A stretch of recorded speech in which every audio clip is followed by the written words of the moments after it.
My name is Tessa Monroe, and growing up, I never felt like I truly belonged. It's funny how you can live in a house full of people and still feel like a stranger. My family. They had their own rhythm, their own expectations, and I was always a little offbeat, never loud enough, never flashy enough, never obedient enough to fit perfectly into their world. I don't know when I became the outlier, but by the time I was old enough to understand, it was too late. They had already carved their place, and it wasn't for me. I remember trying to make them proud. There were times I thought if I just did things the way they wanted, just acted a little more like my cousins, maybe I'd finally earn their approval, but it never worked. My cousin Leela had the golden smile. Always charming and always making people laugh. Tim, my uncle's son, was the athlete. Everything he did came easy to him. And me, I was the bookish one, the quiet one, the one who wasn't fun enough or graceful enough. That was their way of saying I wasn't enough. And, for a long time, I believed it. I tried so hard to fit into their world, to win their praise, to be one of them. But the harder I tried, the more I seemed to slip through their fingers. I guess, in a way, I became invisible. At family gatherings, I'd sit on the edge of the conversation, my voice drowned out by louder, more confident voices. Even when I did speak up, it was like my words didn't matter. It was as if they weren't listening, or worse, they were just waiting for me to finish so they could go back to talking about things that actually mattered to them. I tried to brush it off, but it stung every time. The holidays, the reunions, they were always the hardest. That was when it became most clear that I wasn't part of their inner circle. The invites would go out, and I'd receive mine with the obligatory note, "We can't wait to see you. It'll be just like old times." But old times weren't anything like what they were pretending. No one said it outright, but I could feel it. I wasn't like them, and deep down, I knew they didn't really want me there. I was always just a face in the crowd, a filler. So, when I got the message this year that I wasn't invited to the reunion at Grandma's beach house, I wasn't exactly surprised. If anything, it felt inevitable.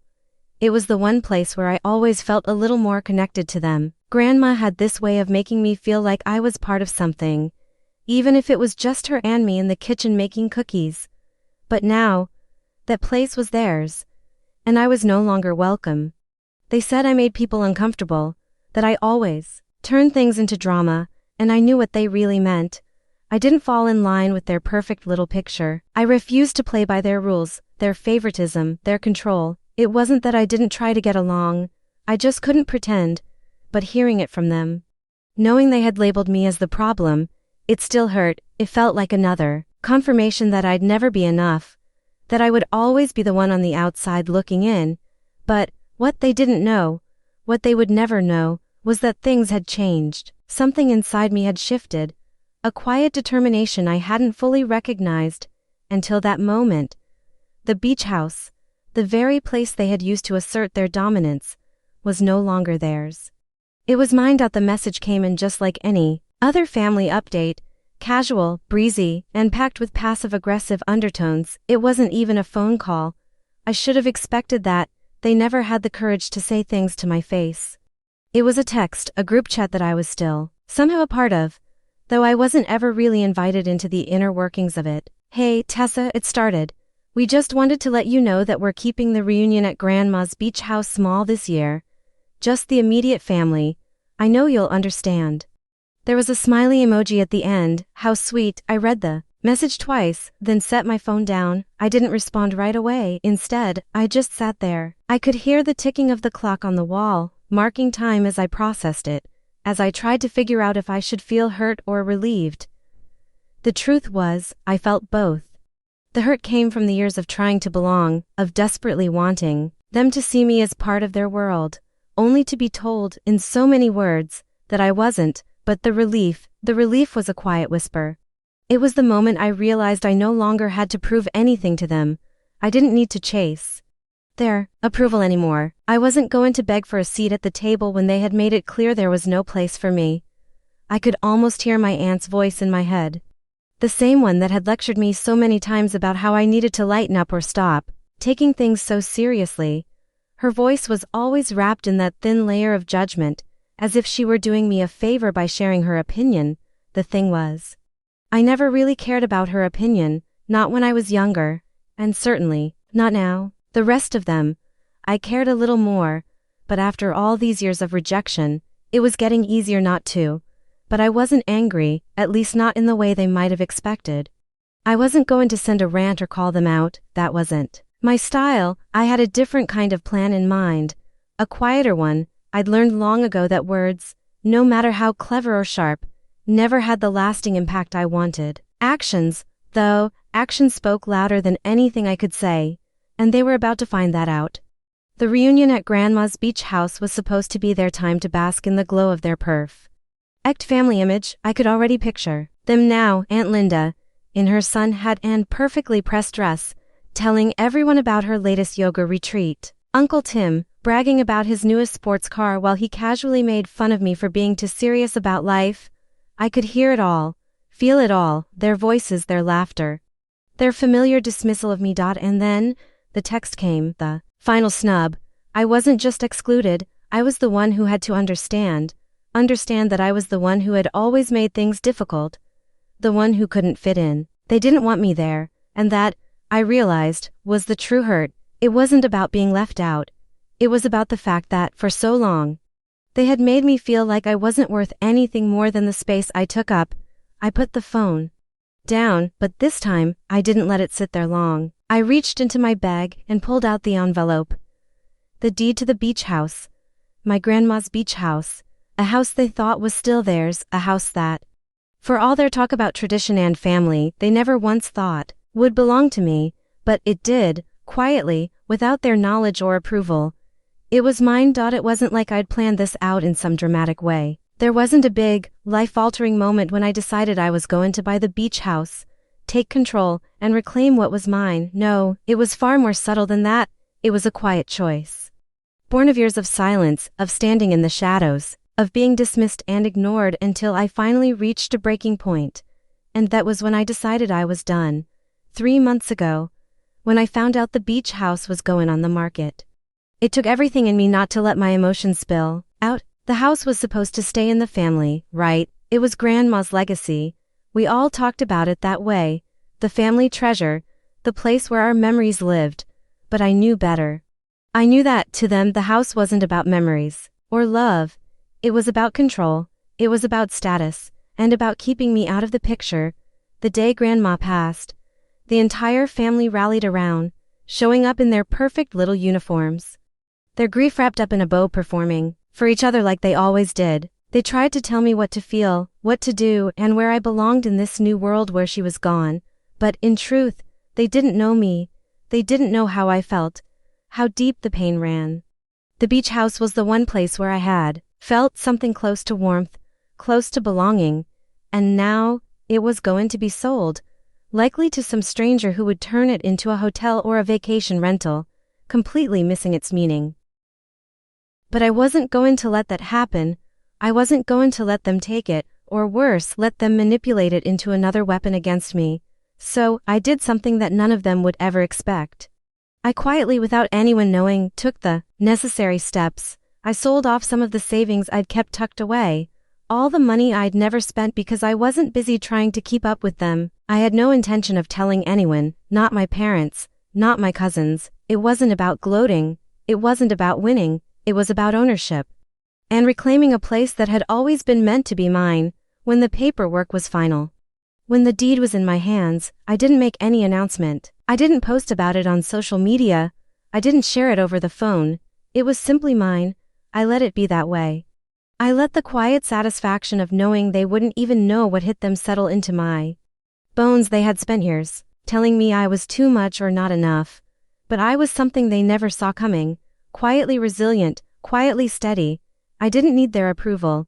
I didn't need their permission. The house was mine, and that was all I needed to know. It was strange, though, how easy it was to slip into that new role, the one where I wasn't constantly seeking their approval, where I no longer felt like I had to fight for a place at their table. I think, in some way, that was the most empowering part. I hadn't had to argue, to scream, or to prove anything to them. I simply showed up. And when the day came for the reunion, when they all expected things to unfold exactly as they always had, with me on the outside, I knew something they didn't. The house was mine. they were about to realize just how wrong they were. I didn't know if I was more nervous or excited as I drove toward the beach house. The place where so many memories had been made, some good. Most of them tinged with a quiet sadness, the sort of sadness you couldn't quite put into words. It had been years since I'd walked through those doors, since I'd stood on that porch and felt anything other than the ache of being excluded. For the longest time, I had told myself that I didn't care, that it was fine, that I was fine, but deep down, I was always hoping for something, some acknowledgement, some gesture that I mattered. And I never got it. Today, though, things were going to be different. The house was mine now, it belonged to me, and that fact would settle in as soon as they arrived, as soon as they saw me standing there, no longer on the outside, but in the place where they thought they were untouchable. I parked a few blocks away and sat in the car for a moment, just breathing. There was something strange about seeing them gather, the family, my family, all arriving in their cars like it was any other year, as if nothing had changed. There was Aunt Linda in her summer dress, Uncle Tim in his baseball cap, carrying his usual smugness with him. I could already see the setup in the yard, chairs, tables, drinks, and food being unloaded from their cars. The laughter was already drifting on the breeze like the air itself was mocking me. It was so normal, so painfully familiar, that I almost doubted myself for a second, but I couldn't. This was the moment. I got out of the car, grabbed the keys, and started walking toward the house. My heart was pounding in my chest, but I didn't let it show. I didn't need to make a scene. I had no intention of barging in or throwing my weight around. This was my house now. I just had to walk up to the door, unlock it, and let them come to me. The porch creaked under my weight as I climbed the steps. It felt good, almost comforting, like coming home after being away for too long. I stood there for a moment, listening to the sounds of the family in the distance. I could hear their voices getting louder as they set up for the reunion, their laughter carrying on the wind. But none of it was for me. It was never for me. I slid the key into the lock. And when the door opened, I took a breath. The door that had been shut to me for so long was now open, and that's when I heard it. Aunt Linda's voice rang out in surprise as I stepped into the doorway. She dropped a tray of snacks, and the sound of it hitting the floor was almost like a clap of thunder. The others turned, their faces going from confusion to disbelief as they realized what was happening. I didn't say anything at first. I just stood there, watching them all. Their eyes were wide, searching for an explanation, but I didn't owe them one, not anymore. Cousin Tim was the first to speak, his voice tight with a mix of confusion and frustration. "What are you doing here?" I smiled, a small, quiet smile that felt almost foreign on my face. "Didn't anyone tell you?" I said, the words slipping out effortlessly. "This place is mine now." The room fell silent, even the air seemed to stop moving for a moment. They didn't know what to say. How could they? The idea that the house, the beach house that had always been their crown jewel, was no longer theirs to control was too much for them to process. I could see the panic begin to spread across their faces as they tried to make sense of it. My aunt stammered something about how it couldn't be true, how I couldn't possibly have the means to buy it, but I didn't need to argue. I didn't need to explain. Instead, I pulled out my phone, dialed my lawyer's number, and set it on speaker. "Hey, just wanted to confirm that the beach house deed is in my name," I said casually. "Can you tell these lovely folks that I'm the legal owner now?" The lawyer's voice crackled through the speaker, confirming it in clear, factual terms. The deed was legitimate, the house was mine, and just like that, the tables had turned. There was no more pretending, no more posturing, no more controlling. I didn't raise my voice. I didn't tell them to leave. I didn't have to do any of that. The papers had done all the talking for me. They stood there, frozen in place, as the reality began to sink in. The family, the one that had shut me out for so long, was now faced with the undeniable truth. I was no longer the outlier. I was the one who truly belonged, and they were going to have to face that. Whether they liked it or not, the moment was strangely anticlimactic. The tension in the room hung thick, but it wasn't loud. There was no shouting, no dramatic confrontation. Just the quiet realization that the family dynamic had irrevocably shifted. They had come here, expecting the same old reunion, a comfortable, predictable tradition where they ruled and I stayed in the background. But that was no longer their reality. I could see the unease creeping across their faces, the disbelief settling in like a weight none of them had ever carried before. Aunt Linda was the first to recover, though not by much. She wiped her hands on her dress, clearly flustered, and cleared her throat. This can't be right, Tessa, how did you even? Her voice trailed off as if she couldn't even finish the sentence. I didn't need to explain. I didn't need to justify myself. They were the ones who had always talked about things like family tradition and keeping it in the family. But when it came down to it, they never cared about anyone but themselves. It wasn't about memories or love or even honoring Grandma's wishes. It was about control. They wanted the house. And they wanted it for themselves, and now, for the first time in my life, I was in the position to take that control back. I could feel my pulse quickening. But I didn't let it show. I just kept my smile steady, my posture calm. This wasn't about revenge. It wasn't about proving them wrong. It was about simply asserting my place in a world that had always tried to tell me I didn't belong. They stood there waiting for me to say something, maybe to apologize or offer some explanation for why I was doing this. But I wasn't going to give them that satisfaction. I wasn't going to cower, not this time. Cousin Tim shifted uncomfortably, clearly trying to hold onto his usual bravado. Come on, Tessa, this is a joke, right? You can't just waltz in here and claim ownership of this house. You don't have the money for this. You've never been the one to. His voice faltered as I pulled out the envelope again. The one that held the deed. I didn't need to say a word. I'm not here to fight with you, I said, my voice steady. I'm just here to show you what you never bothered to notice. They all looked at the envelope, then back at me. The silence stretched on, thick and oppressive, but there was something empowering in that silence. Something satisfying in knowing that I didn't need to yell, didn't need to argue. My quiet certainty was louder than their doubts. Aunt Linda's eyes flicked to my parents, who were standing just outside the doorway now, their expressions unreadable. I could feel their discomfort, their unspoken panic. They had always been in the middle of the family drama, trying to mediate, trying to keep the peace. They never wanted to pick a side. But in this moment, there was no middle ground. Either they accepted that I had done something they never saw coming, or they had to fight me. But how could they fight me? They didn't have the legal right. They didn't have the power anymore. The family, with all their talk about tradition and loyalty, hadn't protected what was important. They had let it slip away, bit by bit, until one day they woke up to find that everything they thought was theirs was suddenly mine. There was nothing I had to say to make them understand. The papers did the talking, the deed in my hand, the lawyer's confirmation, my unwavering stance. They all spoke louder than any words I could have said. It was the first time in my life I'd felt so sure of myself.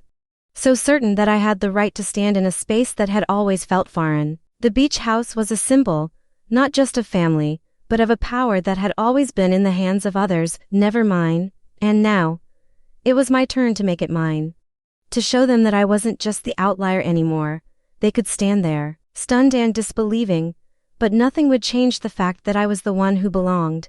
The room had an uncomfortable stillness, one that hung in the air, thick with disbelief. I could see the way their eyes darted from one another, the way they tried to process what was happening. Aunt Linda's face flushed, then paled, as though she couldn't quite reconcile the truth.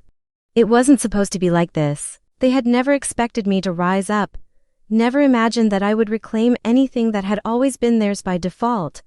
But now, here I was, standing in the center of the very space they thought belonged to them, holding the one thing they could never take back, ownership. I don't understand, Aunt Linda stammered, her voice shaky now. Why didn't you tell us? Why keep it a secret? I almost laughed at the absurdity of the question. Why keep it a secret? It was simple. I knew they'd never understand. They would have thought I was trying to provoke them, that I was doing this out of spite, as if I hadn't earned every bit of this quiet victory. It was easier this way. No grand announcement, no fanfare, just a piece of paper and a new reality. I could feel their discomfort now, their unease creeping out from the cracks of their perfect facades.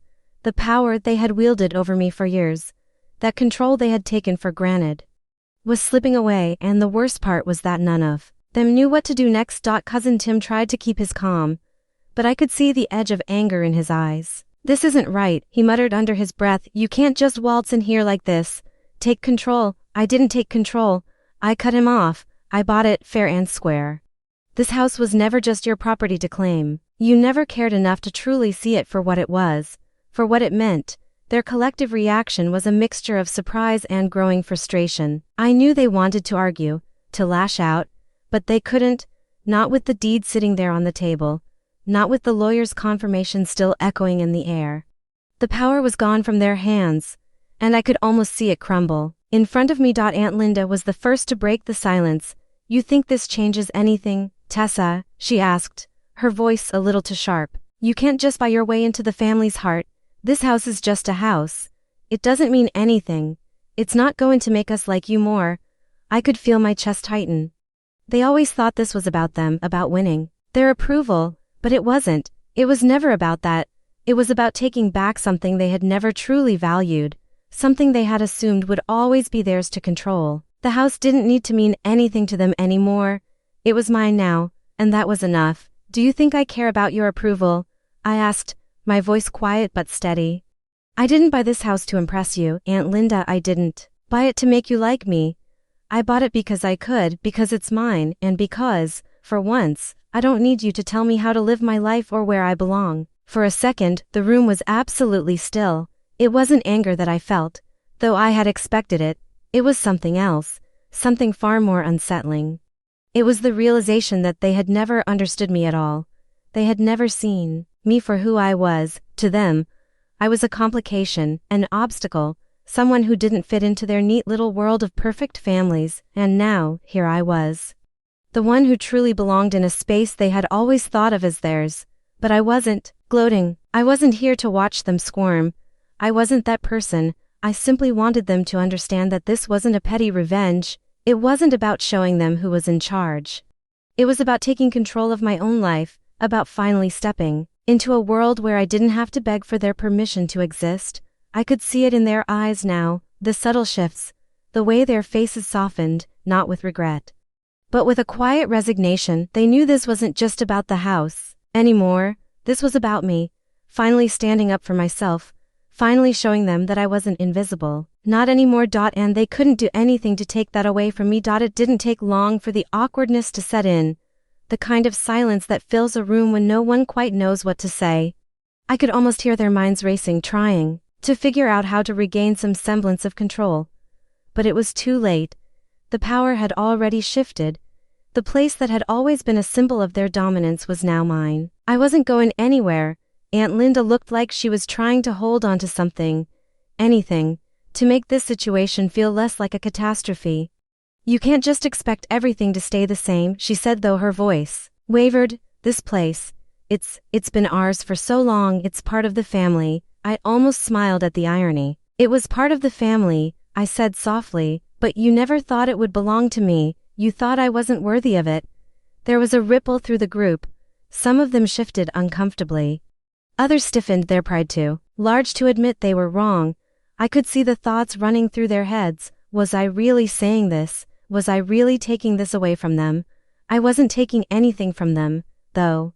I wasn't here to kick them out, to tear anything down. This wasn't about revenge, even though, God knows, there were times I'd fantasized about it. No, this was about simple, quiet reclaiming. I had taken what was rightfully mine, and now they had to come to terms with it. But what I really wanted, what I needed from this moment, was acknowledgement of who I was, and where I stood. I didn't need them to apologize. I didn't need them to make amends. I didn't need them to suddenly accept me into their perfect little world. What I needed was for them to understand that their version of things, their control over me, was over. This wasn't just a power play. It was about my autonomy, my right to choose my path without them telling me where I belonged. Cousin Tim, ever the charmer, tried again. You know, Tessa, you don't really have to do this. I mean, I get it, you're upset, but I cut him off. I'm not upset, Tim. I'm just finally standing here in the space I should have always been able to occupy. That's all. There it was, the truth I'd been holding inside for so long. It wasn't bitterness. It wasn't anger. Though, God knows, there were plenty of reasons to be angry. It was just relief. A deep, long-held relief that had been building inside me for years, and now, in this moment, I could finally let it out. Aunt Linda shifted, her face flushed with a mix of embarrassment and frustration. We don't need this house to feel connected. Tessa, she spat, clearly trying to salvage some sense of dignity. It's just a house. I nodded. It's just a house, but it's mine. And I don't need your approval to keep it. I wasn't here to battle them. I wasn't here to make them like me or even understand me. I didn't need to earn a place anymore. I had one. They couldn't take it back. They looked at each other, uncertain how to respond. I saw the cracks forming, the subtle shift in their attitudes, the understanding dawning in their eyes that they had no ground to stand on anymore. They could try to argue, to make demands, but I had taken something that belonged to me, and in the process, I had taken my place in the family, a place that was no longer defined by their expectations. For a moment, it seemed like time itself had stopped. They didn't leave. They didn't confront me, they just stood there, some of them still looking at me with disbelief, others looking down, unsure of what to do. But that was the beauty of it. I didn't need to fight them. I didn't need to drag this out any longer. The deed was in my hands, the house was mine, and they were going to have to accept it, eventually, one by one. They started to leave. There were no harsh words, no dramatic exits, just a quiet retreat. I didn't need their validation, not anymore. And as the last car pulled away, I stood at the door for a moment, taking it all in. This was mine, the house, the memories, and the life I was finally allowed to claim. I didn't need them to tell me I belonged. I knew it. The house was quiet again. All that remained were the echoes of the past, the same ones that had once whispered my name as I walked through these rooms, the same memories that had clung to me like shadows. It was strange, almost disorienting, to stand here now and look at the place through a different lens. For years, this house had been a symbol of exclusion, a place that had always felt just out of reach, like a dream I could never quite grasp. But now, it was mine, and yet, it didn't feel like a victory, at least not the kind I expected. It felt more like a reclamation, a homecoming. Or maybe even an exhale after holding my breath for far too long. I wandered through the rooms, my footsteps heavy on the hardwood floors, each one creaking under my weight like the house itself was waking up after a long slumber. It was exactly how I remembered it. The same old wooden beams, the same light pouring in through the kitchen window, the same familiar scent of salt air and pine. But there was something new now. Something that hadn't been there before. Me, I was part of this space in a way I hadn't been before, and that realization settled over me like a warmth I didn't know I'd been missing.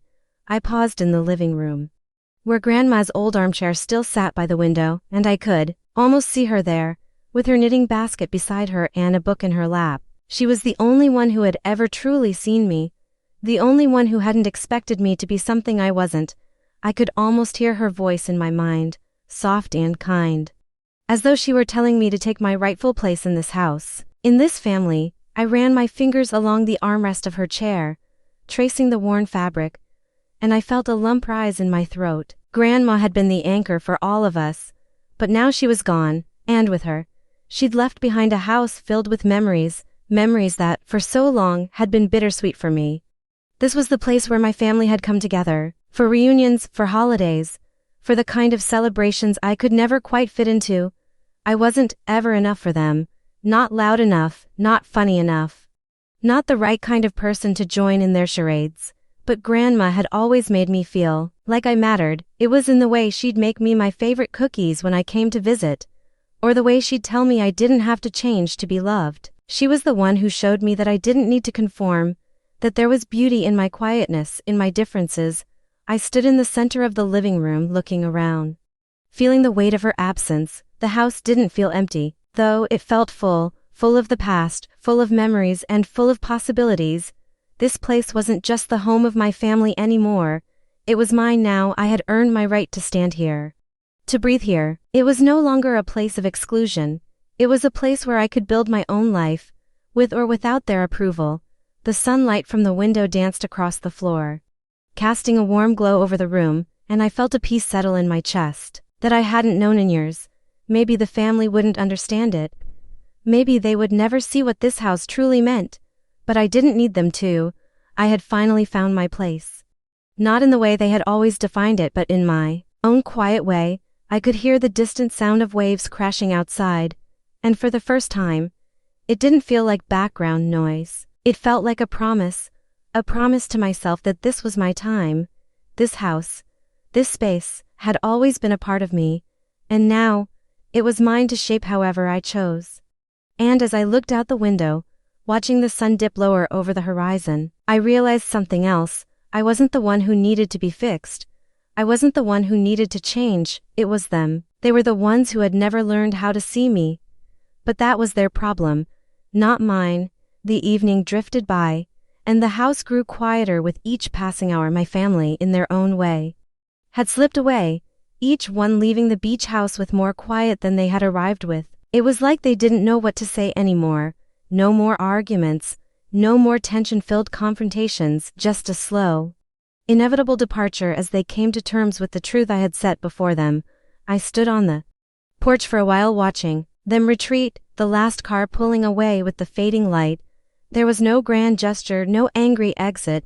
It was as if the gravity of the situation had sunk in and they were unsure of how to continue. The dynamic had shifted, and none of us quite knew how to navigate it. I didn't feel triumphant. I didn't feel bitter. I felt a strange sort of peace. A quiet satisfaction that came from finally standing in my own space. A space that had been denied to me for far too long. I didn't need to argue with them. Didn't need to fight to prove my place anymore.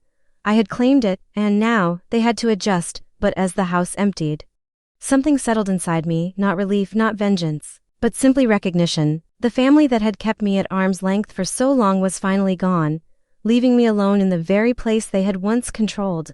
Alone, but not lonely. I stepped inside and locked the door behind me. The house was mine now, and for the first time in a long time, I felt like I belonged. The house was quiet now, but it didn't feel empty. It felt full of potential, full of the possibility of what I could make it. As I sat down on the old couch, the familiar weight of the space wrapping around me, I finally let out a breath I hadn't realized I was holding. There was no need for fanfare, no need for apologies. This wasn't about revenge or proving anything. This was about taking what was mine, taking my place in the world, in my family, in a space that had always been meant for me. I picked up the phone and dialed a friend. Hey. I know it's last minute, but how about a visit? I've got room for you here. The beach house had always been a symbol of exclusion for me, but now, it was a symbol of something else. My resilience, my quiet strength. The family might have abandoned me, but in doing so, they gave me the chance to build something better. As the sun set outside, casting long shadows over the porch, I knew this was just the beginning. The house, my home, was a new legacy, one I'd create on my own terms, and for the first time, I felt truly at peace. If you enjoyed this story, make sure to hit that like button and subscribe for more. Share your thoughts in the comments. I'd love to hear how you feel about Tessa's journey and the power of reclaiming what's yours. Don't forget to ring the bell so you don't miss any future stories. Thanks for watching, and I'll see you in the next one.